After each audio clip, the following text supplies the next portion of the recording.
Welcome back, everyone. And let's continue our late night talks. Nevin, what are some of the hobbies that you like to do? I like to go to the gym. I stopped going ever since senior year of college.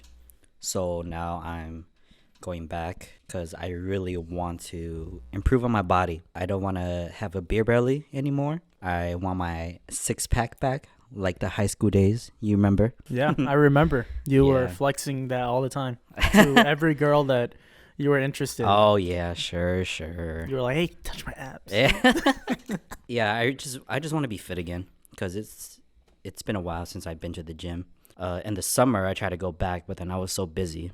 So now I'm starting to take it more serious. I'm going every 3 days a week. Yep. So the first day is arms, shoulders, chest. Second day is legs and glutes. I see. Fridays, Nice. Fridays are obliques and a little bit of arms again. Nice. Yeah. How about you? Got any other hobbies too? For me, I'm also working out too. Well, 3 days a week lifting, and then I also want to lose fat as well because I think that majority of the weight I have is fat, and so I am also doing a lot of cardio. I think I do Tuesdays and Thursdays and Saturdays for cardio, and then I lift pretty heavy Monday, Wednesday, Friday. So Mondays are my arm day, so I do bicep, tricep, shoulders, and then on Wednesday I do chest and back, and then on Friday I do leg and glutes focused.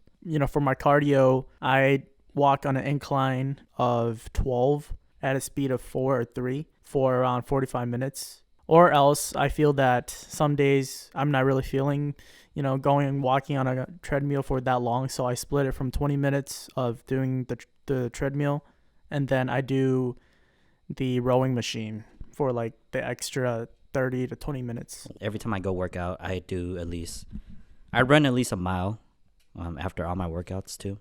But sometimes I do get lazy. Run at least like 3/4 of a mile. But yeah, and also me and Mengzheng, we go to the same gym. So sometimes I see him, sometimes I don't. And that sometimes Nevin doesn't say hi to me. No, I'm just that's kidding. because I'm always in my zone. I'm focused. And then when you and Evan and Ethan go work out, I don't really pay attention. I just do my own thing. So lonely. Okay, so what are your other hobbies too then? So I used to play a lot of tennis. I think right now because it's snowing. Oh yeah. Me and my friends Ethan and Evan and some of my other cousins, we all have stopped playing because of the weather. But tennis is a big thing for me because I've been playing tennis basically my whole life. And then I also occasionally play games, but then I also write music. I also produce music. Yeah, let me clarify on occasionally playing games. Nope. That means every day he played games. Because back in college, he would never stop playing. League of College Legends versus now is it's the same thing. It's different. You play games We're every day. Built different now. Every night. All I hear is, oh, guys, over here. No, Wait, my God. But that was during the college, when we dormed together. Nah, But now, it's still the I same. have a different mindset. Continue. Yeah, so that's why I say occasionally I play games, which is when I have time off to relax for a good 30 to an hour. I spend a lot of my time either reading. Wow, you read? I read poem books though. Okay, poetry's good. Yeah, poetry. I like that. There, yeah. Read some Tupac. Maybe in the future, but He doesn't have much, but he's a good poet. Go ahead. Continue. and then I also write music and produce music on GarageBand. I think that's where everyone starts. That's Yep, where for everyone sure. starts. Yeah. Yeah, sure. All on YouTube as well and on SoundCloud and all that stuff. What about you, Nevin? Yeah, same. I like to write a lot musically, mostly rap. Yeah, every Friday basically, and that's when I start writing my lyrics. When you think about music, right, and you're gonna write about your lyrics and stuff, what do you start off with? Because for me, I feel like whenever I write my lyrics or whenever I'm writing for my music soundtracks, I have to listen to the beat or the or the soundtrack first, and then I could get the feeling of, okay, this song is a rock song, or this song is a love song, or this is a sad, depressing song, That's the way that I would usually feel comfortable way for me to write a song. What about you when you're Yes, writing? so kind of like that. But when I'm writing, I listen to the beat over and over again, and then I see how my flow is gonna be like. If I'm gonna rap fast, then I have to like count, like 1, 2, 3, 4, 1, 2, 3, 4. And if I'm gonna rap slow, then I kind of already know what to write already. I also like just write words that rhyme in my notebook, and then I just start like humming my words and seeing what I can say on this beat, and I just see what I can come up with, a good punchline, good metaphor. Is drinking also another hobby of yours? Hey, Just kidding. it's not a hobby. I have to drink. It's a living. Just kidding. Don't drink. Oh, speaking of drink, remember? Okay, so our last episode we discussed sleep paralysis. I just had sleep paralysis again on Saturday God. night. Oh God. That's scary. It was so we're in my house right now in the basement. My sleep paralysis dream. I was in my basement. I was right over there. Where's there? By the new room that we just built, that me and my dad built. Kind of scary And that you're telling me this, and we're sitting in your Yeah. basement, right? Okay. Yeah. And I remember, so in that dream, I remember it was all painted white, and the vibe felt like I was in the back rooms. This is pretty white where I'm at. No, it's not. And then basically I realized I was in a dream, so I was just like, okay, well, I gotta get out, and I just tried to fight it, and I woke up. Did you try what I said last time? Uh, Moving small motor. No, because muscles? I felt like, I tried to move my fingers. That's what I just felt at the moment, like my hand, my arm, and my hands. So I just try to move it. Going back to more of the music and our hobbies and stuff, I think that for my music and the way that I produce it, what's funny is at first when I started writing lyrics, I did a whole bunch of research online. I remember distinctively that one of the websites said, imagine you are writing a letter and you're going to write that letter. You're going to talk about the main points, if it's a love letter, if it's a sad letter, like regardless of what you're going to write about, that's how you're going to start. So I started writing a lot of the lyrics and a lot of the songs like that, and it was ass. It was pretty bad. I wouldn't recommend like seeking advice from the internet on how to write a song. I think it's just write from your heart. Keep art in your heart. Miss Wolf. For my art teacher in 6th grade. Just write whatever you want, because I think it has to start from you, and you need to write what you feel. Don't try to listen to what anyone else says. Just listen to yourself. That's so hard coming from someone who doesn't know anything and it's their first time writing something like that. True. Because from my perspective, I come from a very classical background of music. I played the viola in orchestra, and I know what sounds good from like the instrument, coming from the instrument and everything like that. Like musically wise, I think playing the guitar, piano, the viola, just knowing all those instruments and being able to have those experience, I'm able to figure it out. Okay, this is the melody, how it's gonna go. But when it comes to lyrics, I'm like, damn, I don't know what to write, because this is my first time actually being serious about writing something or putting my time into thoughts I've always had about writing either a love song or a sad song or a pop song. And so when I first looked into it, that's what I found. And so gradually it progressed from writing a letter, listening to different things that I would play, and then potentially adding in lyrics and the chorus or the bridge, even the hook, just being able to have all of those lyrics pop up in my head after hearing like the soundtrack. I feel like that was the best for me. I think it's just a lot of practice, because it took me a while to start getting how I like to write. Mm-hmm. It just takes a lot of practice, and you just have to really keep trying and see what you like to do. What's funny is, so kind of going back into you're practicing, G Dragon from Big Bang, when he was starting off in YG Entertainment, I believe that what was said was that the CEO made G Dragon write a song every single day so that it became a normal thing for him. Yeah. It was like down to that type of practice where he made like the best songs within a day. Like he knew what was going to be in the chorus or what the hook was. Like he could hear it pretty much just coming into his head. And so I try implementing that into myself of saying that, okay, for a month straight, I'm just going to write either, it doesn't have to be like a good song at all. I'm just going to write lyrics, make into a song that day. And then even though it's trash or it is not good at all, I just stuck with it. And I think that at the end of the day, it was the practice that made it there. It was just practice. Yeah, well, sometimes you could just write anything and then you write a specific lyrics for this one beat, and then you might go to another beat and you're like, you know what, I want these lyrics and this other beat instead. Because that's what I do. Like when I'm writing rap lyrics specifically, I'm like, I'm going to use these lyrics and this beat instead because it sounds better.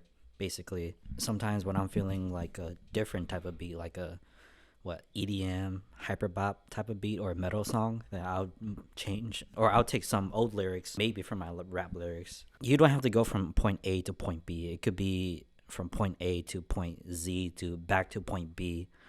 So it's figuring it out how you feel about your song. Yeah, I agree. So with with that hobby, what is your goal with that? I think my goal, if I was to ever get a really big following, so let's say, for example, if I get a break, right? That's what a lot of the comedians, a lot of the artists, that's what they say, that saying of getting a break, where the audience, they all globally listen to that particular person. If I do get the opportunity, I would go for it 100%. And then wanting to get into a record label, perhaps.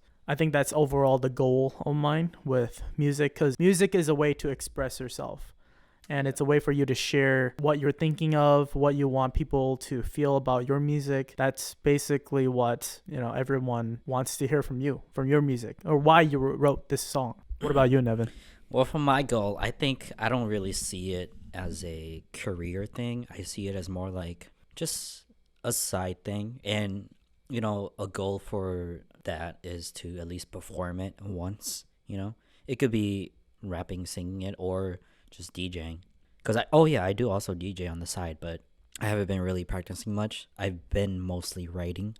And yeah, my goal is to really just perform musically. Because I know that we go out a lot, and Yes. Unison do have like an open mic or a See, that's one the of thing. those They have opportunities. open mic, but I want to make my songs first, I see. and then you could perform it. And also DJing, I know a dude who DJs, and it's not that I'm waiting for him, but it's like, I am, for him to hit me up and to be like an opener for him. But it's okay because I understand if he doesn't want me to, because I haven't been really practicing in a while. Any other hobbies that you do or you have? Because I know that back in high school you used to play piano. Do you still do those? No. Okay. I stopped all of those. Piano. I was inspired by another friend, and then I started just playing piano every day. I don't know how to read notes. I don't know how to read music.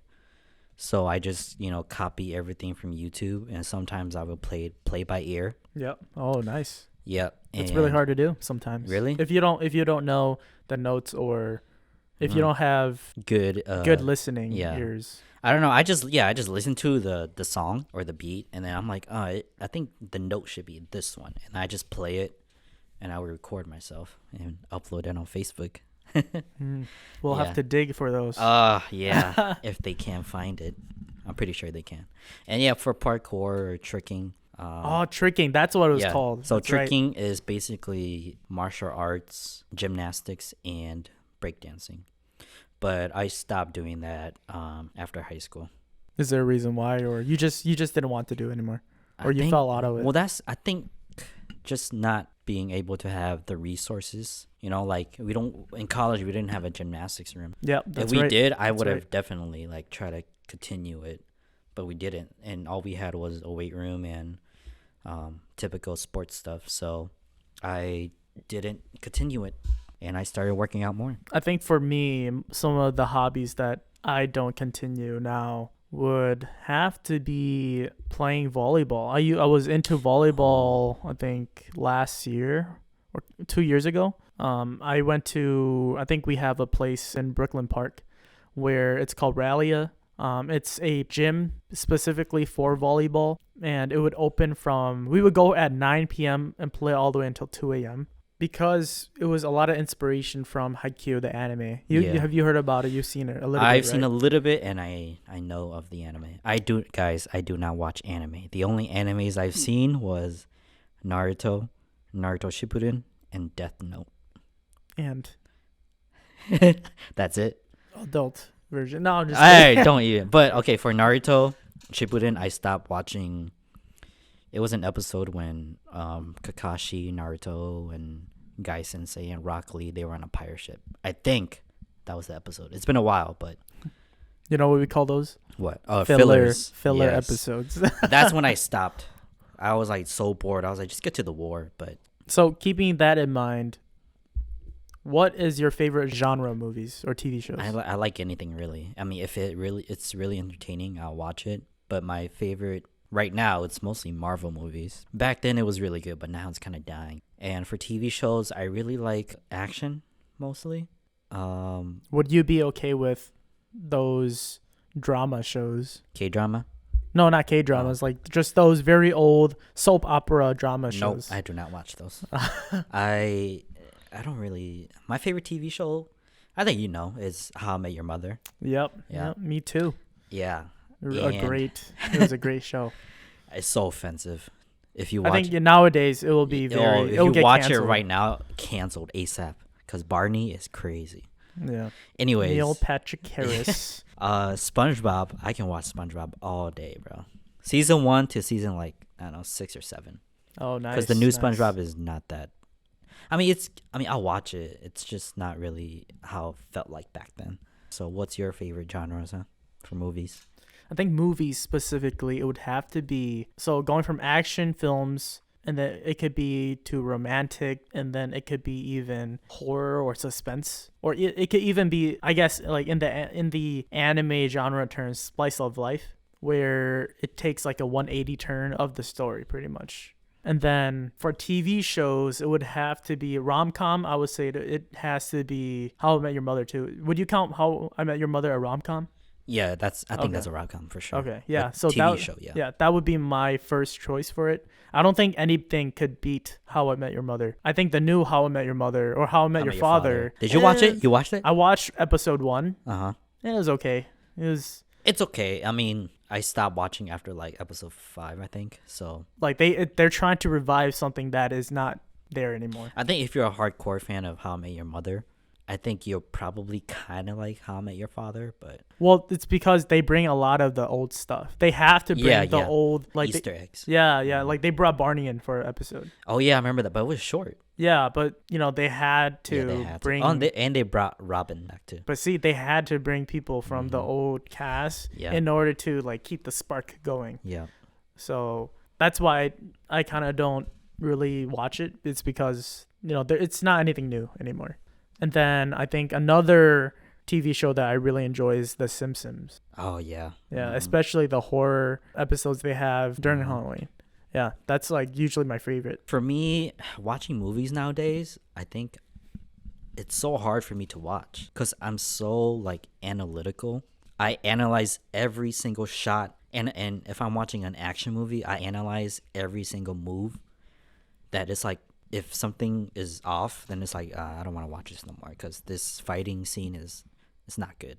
And sometimes I could get annoyed of myself because it's like, don't be so analytical of these movies and just enjoy the story of it. And my girlfriend, she gets annoyed too because when we're watching, a Korean drama that has action or a Korean action movie, I always have to say something out loud like, oh, that's a nice move. Oh, what kind of move was that? Like, that was not strong. And I just too analytical. Don't you just want to yell, like, use your common sense? Let's say, for example, the girl's crying on one side, and then the main guy is on the other side of the wall, and he's trying to look for her, but she's quietly crying behind the wall that is, like, next to him. And then, like, they can't find each other until, like, the next episode. To me, I'm like, damn, like, you searched everywhere, but you didn't look behind that wall. True, Like, yeah. You heard someone crying. But there. but for me, I'm looking at every single frame, every single shot. I'm even looking at the background of the background actors. Like, that's I don't know, like that's just me watching movies and TV shows now. I understand cinema. Wow. I just Yeah. look at, okay, they're shooting from this view. Okay, that means something. If they're shooting from downward angle, then that kind of means like dominance or something. I see. Yeah, So I guess like from different perspectives. Yeah, basically. You try to understand the movies and what is it? The the symbolism. lens through the lens of Yes. the camera, pretty much. The symbolism of every shot. Yeah, I remember. Yeah. This might be controversial, but one of the movies that just came out in 2023 was The Nun 2. Oh, yeah. And I hated that What? movie. You hated it? I did not like it. For me, it was okay, but why did you hate it? The reason why is because, okay, so the original Nun is still alive, right? And I feel like watching from part 1 to watching part 2, I felt like part 1 was way better. Is because in part 1, spoilers alert if you haven't seen it, the nun was someone who was training to be a full nun. So she wasn't even a nun yet. So she was like learning and trying to get into, becoming a real nun. And the priest, the exorcist, he was there to exorcise the demon that had taken over that church that they were at. So skipping ahead into part 2, you find out that the priest in part 1 had died because of an illness. And then the man who helped them in part 1, he actually got possessed by the demon in part 2. And it's up to the nun who was from part 1 to now she's the main character. It's now up to her to exorcise that demon. Like, it doesn't make sense at all. And then the Vatican went up to, like, they found her at the church and they told her that, oh, it's up to you and only you to go exorcise that demon. Even though that demon is the strongest demon we've ever found, only you are going to go because only you have the knowledge of that demon. Yeah, because she has the knowledge and, the information of that demon. So they are going to rely on her for sure to take that demon out of that guy. But see, she's not an exorcist. Yeah. She's just a nun. It's a movie. Oh, no, but like thinking logically about it, you wouldn't send a nun. Like, yeah, she's experienced that, having to go against that demon. But, the second thing I hated about that movie was there was another girl who was practicing to become a full actual nun. But for all of a sudden, she stows away on the train. She goes with the nun who had faced. Oh, her, yeah. And of course, they had to make her super smart, and they had to make sure that, she was very intelligent, she knows how to persuade, and she knows all these information. But it makes no sense for the Vatican to send a nun to go, and then it doesn't make sense for the nun to allow that girl to go with her because she could die, and it could be her fault. Well, that's because she sneaked in the train with that girl. Okay, if I was in that woman's spot, I would have sent that girl back to the church because honestly, she did nothing at all this whole entire. Or she did something at the end, but if she wasn't there, then nothing would have happened. But everything would have been the same. Okay, but if I was in that situation, I wouldn't want to leave her alone. I'll just keep her with me because we're both nuns and we gotta stick together. And that's back in the day too. Well, you gotta clarify. She's not a nun. Oh, she's not a nun, but she's learning to be. She doesn't want to be a nun too, right? Yeah, exactly. That's another point. That's because she's forced to because she has no one else. Then why would she stow away in the first place? Because before that she questioned herself about believing in God as well. Yeah. So that's one of the things where I'm like, okay. Oh yeah, wait. She questioned herself about believing in God. And then she goes to fight this demon who is like the fallen angel. Okay. And and all that stuff just doesn't make sense to me. It's a movie, okay? She's that character that needs to, evolve and start to believe in these type of stuff. And that's, at the end, that's when she figure it out. Right. Yeah. I agree. Also, the first Nun movie, I think it was scarier for sure than the second one. I don't really remember. I agree. I don't remember much what happened in the first one because I only remember the ending because it connected to The Conjuring. Yeah. And then, so for the second movie, I think it was okay. It wasn't that scary. It was just interesting. Very controversial. It's not controversial. Okay, I I think it was just really. I think it was just fun. But okay, I don't know. It's just a movie. It was an okay movie for me. I think maybe it could have been scarier. Overall, I would give it a 7 out of 10. I would give it like a 4 out of 10 Ah. because it is.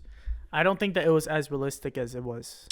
Okay, That's the only issue. That's the real issue. It was it not doesn't realistic. have to be realistic. It's a movie. Come on. But, Anyway, like, it needed the common since sense. you're rating that movie a 4 out of 10, let's talk about Marvel movies. Do you think Marvel movies are dying? I think so Mm-hmm. because they're moving towards TV shows now, like She-Hulk. Yeah, I don't really go on. Like She-Hulk, and then Loki season 2 came out, and then I think now Moon Knight. Yep. But then it could even lead to what other TV show? Miss Marvel. Ms. Marvel. Yep. And then they had what else? WandaVision, Yes. Winter Soldier and the Falcon. Okay, I kind of like these TV shows. I just don't really think it's worth doing those characters, putting them in TV shows instead of movies. I just think they should just stick with making movies. The TV shows are okay. It's just less budget and the CGI is not that good.